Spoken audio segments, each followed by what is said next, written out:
நாடு முழுவதும் பெரும் அதிர்வலையையும் அதிர்ச்சியையும் ஏற்படுத்திய வழக்கு பொள்ளாச்சியில் நடந்த கூட்டு பாலியல் வழக்கு. தமிழகத்தை மட்டுமல்லாமல் இந்தியா முழுவதும் மிக மிக பரபரப்பை ஏற்படுத்திய வழக்கு. ஒரு கல்லூரி மாணவி மற்றும் பெண்கள் கூட்டு பாலியல் பலாத்காரம் செய்து ஆபாச வீடியோ எடுத்து பலரால் துன்புறுத்தப்பட்டனர். இது தொடர்பான வீடியோ மற்றும் ஆடியோ காட்சிகள் வெளியாகி பெரும் பரபரப்பை ஏற்படுத்தியது.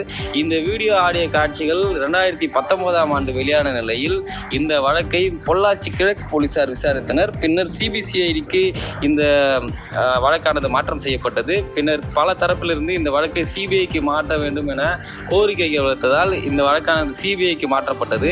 சிபிஐ அதிகாரிகள் மேற்கொண்ட அதிரடி விசாரணையின் காரணமாக திருநாவுக்கரசு உள்ளிட்ட 9 பேரை கைது செய்து சிறையில் அடைத்தனர். இவர்கள் மீது கடந்த 2019ஆம் ஆண்டு கோவை மகளிர் கோர்ட்டில் சிபிஐ குற்றப்பத்திரிகை தாக்கல் செய்து பின்னர் விசாரணையானது தொடர்ச்சியாக நடைபெற்று வந்தது. இந்நிலையில் விசாரணை அனைத்தும் முடிவுற்ற நிலையில் கோவை மகளிர் கோர்ட் நீதிபதி நந்தினி தேவி முன்னிலையில் அவர்கள் இன்று தீர்ப்பை வழங்குவதாக ஏற்கனவே அறிவிக்கப்பட்டிருந்தது. இந்நிலையில் தீர்ப்பானது இன்று காலை வழங்கப்பட்டது. காலை அளிக்கப்பட்ட தீர்ப்பிலானது இவர்கள் அனைவருமே குற்றவாளிகள் என முதலில் தீர்ப்பு அளிக்கப்பட்டு இவர்களுக்கான தண்டனை பிறகு அறிவிக்கப்படும் என நீதிபதி நந்தினி தேவி அறிவித்திருந்தார். இந்த நிலையில் தண்டனை விவரங்களை 12 மணி அளவில் நீதிபதி நந்தினி தேவி அறிவித்தார். அதாவது அரசு தரப்பின் கோரிக்கை ஏற்று இவர்கள் அனைவரும் சாகும் வரை சிறையிலே இருக்க வேண்டும் என தீர்ப்பை அளித்துள்ளார் நீதிபதி நந்தினி தேவி.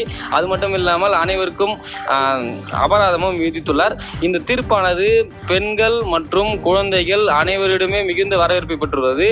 பெண்கள் மீது அக்கறையுள்ள ஆண்களுக்கும் இந்த சமூகத்தில் அனைவரும் சமம், பெண்களும் ஆண்களும் சமம் என்ற நினைக்கக்கூடிய அனைவருக்கும் அனைத்து தரப்பு மக்களிடம், சமூக ஆர்வலர்கள், பத்திரிகையாளர்கள் என அனைத்து தரப்பு மக்களிடம் இந்த தீர்ப்பானது மிகுந்த வரவேற்பை பெற்றுள்ளது.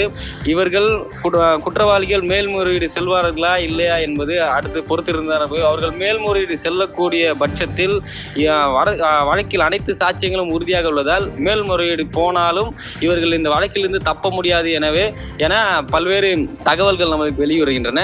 இந்த நிலையில் பாதிக்கப்பட்ட பெண்கள் அனைவர்களுக்கும் இந்த தீர்ப்பானது மிகுந்த மனமகிழ்ச்சியை ஏற்படுத்தும் என நாம் கருதலாம்.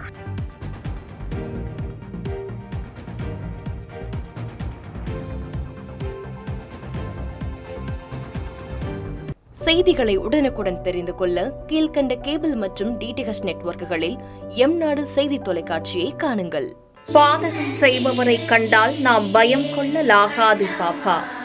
மோதி மிதித்துவிடு பாப்பா, அவர் முகத்தில் உமிழ்ந்துவிடு பாப்பா.